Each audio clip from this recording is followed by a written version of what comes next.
හා යාළුවනේ කොහොමද? ඉතින් අද අපි කතා කරන්න යන්නේ ලෝක සමෝගභෝගීම රථයක් වන රෝල්ස් රොයිස් වාහන සමාගම ගැන.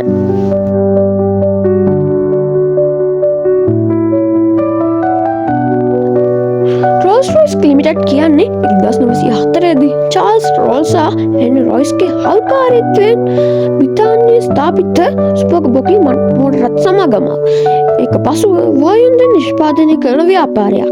රොයිස්ගේ දොඹකර සමග ස්ථාපිත වූ හොඳම නම මත ගොඩනැගෙමින් ඔහු ඉක්මනින් සුභෝගභෝගී රථ නිෂ්පාදනය මගින් උසස් ඉංජිනේරු සඳහා කීර්ති නාමයක් වර්ධනය කරගත්තා. මෙම ව්‍යාපාරය 1906 දී රෝල්ස් රොයිස් ලිමිටඩ් ලෙස ස්ථානගත කරන අතර 1908 දී ඩර්බිහි නව කර්මාන්තශාලාවක විවෘත කරන ලදී.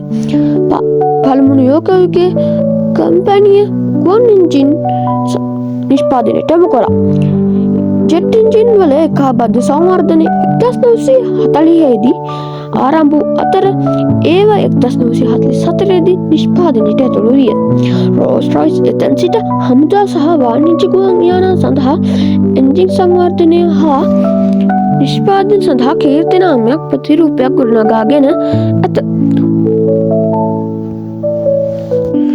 1960 දී දශකයේ අගභාගයේදී රෝල්ස් රොයිස් හි දියුණුව RB211 ජෙට් එන්ජිම ලෙස සංවර්ධනය කිරීම සඳහා එහි වියදම් මවා යාම නිසා අහිකර ලෙස බලපෑවා. නමුත් අවසානයේ විශාල සාර්ථකත්වයක් බව ඔප්පු වුණා. ඉතින් අද වීඩියෝ එක හොඳ නම් අපේ channel එක subscribe කරන්න අමතක කරන්න එපා. ඉතින් අපි ඊළඟ දවසේ හමු වෙනතුරු ඔබ සියලු දෙනාටම සුබ දවසක්.